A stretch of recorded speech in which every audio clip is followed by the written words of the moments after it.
اعوذ باللہ من الشیطان الرجیم، بسم اللہ الرحمن الرحیم، ایاک نعبد و ایاک نستعین۔ میں شاید مجھے یہ اس بات سے میں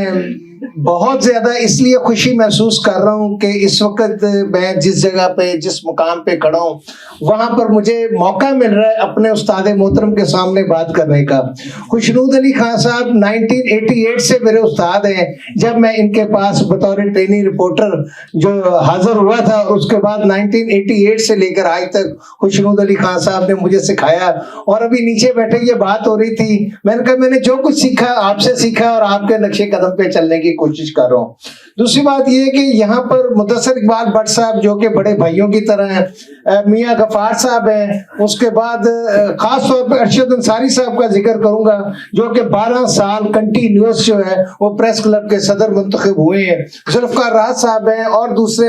میرے بے شمار بھائی، خاص طور پہ فیصل بٹ جس کے ساتھ میں نے بہت ایک عرصہ جو ہے وہ محبت کا پیار کا گزارا، ندیم رضا صاحب جن کی مسکراہٹ جو ہے جس پہ صرف میں ہی نہیں بلکہ بہت سارے لوگ اور بھی فدا ہیں۔ جو اس سے پہلے ارشد انصاری صاحب نے اور خاص طور پہ رانا عظیم صاحب نے بات کی ہے، اس سلسلے کو میں آگے بڑھاتے ہوئے صرف یہ کہوں گا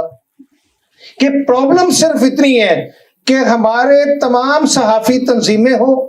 تمام صحافی ہوں، ان کو کون لوگ ہیں جنہوں نے دھڑوں میں تقسیم کیا؟ کیا وجوہات ہیں کہ ہم لوگ اپنے چند مخصوص مفادات کے لیے ایک دوسرے کے خلاف کھڑے ہیں؟ آج وہ پلاٹوں کا مسئلہ ہو، آج وہ ہمارے اوپر آزادی صحافت پہ حملہ ہو، یا کسی ایک شخص کو کارنر کر کے گرفتار کر لیا جائے، تو کبھی بھی میں نے ایسا نہیں دیکھا کہ تمام صحافی جو ہیں وہ اکٹھے ہوں۔ خدا را آج وقت ہے، آج جس طریقے سے فیڈرل گورنمنٹ اور صوبائی حکومتیں ہیں انہوں نے نہ صرف اخبارات کو دفن کرنے کا سلسلہ شروع کر رکھا ہے، وہاں پر وہ تمام اخبارات، ابھی میں خاص طور پہ خوشنود علی خان صاحب کے اخبار صحافت کی بات کروں گا کہ صحافت وہ اخبار ہے جس میں ہم نے صحافت اخبار میں بہت کچھ سیکھا، خوشنود علی خان صاحب سے بہت کچھ سیکھا، اور آج ایک عام سا آدمی جو کہ جس کو میں سمجھتا ہوں کہ وہ چپراسی بننے کے بھی لائق نہیں ہے، جس طرح ارشد انصاری صاحب نے اس کو ملنگی کہا اور اس کو کسی نے سلنگی کہا، لیکن مجھے تو نام لیتے بھی شرم آتی ہے کہ اس طرح کا مکروہ کردار کیا کبھی اس نے یہ دیکھا ہے کہ تم جن لوگوں سے ٹکرا رہے ہو یہ وہ لوگ ہیں جنہوں نے ہمیشہ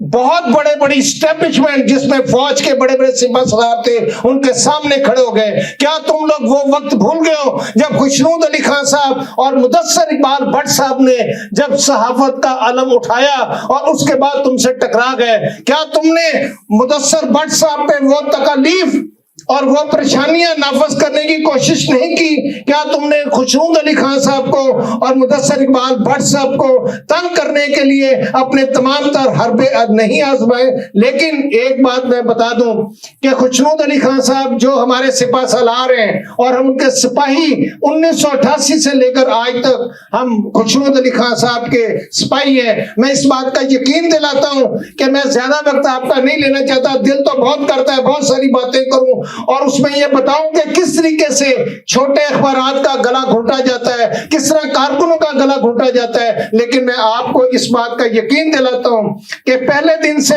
آپ لوگ میرے سپاہ سالار تھے اور میں آپ کا سپاہی تھا۔ آج بھی خوشنود علی خان صاحب اور مدثر بٹ صاحب جدھر حکم کریں گے، جس وقت حکم کریں گے تو ہمیں لڑنا پڑا لڑیں گے، مرنا پڑا مریں گے، سب کچھ کریں گے صرف آپ کے لیے۔ اللہ تعالیٰ آپ کا حامی و ناصر ہو، آمین ثم آمین۔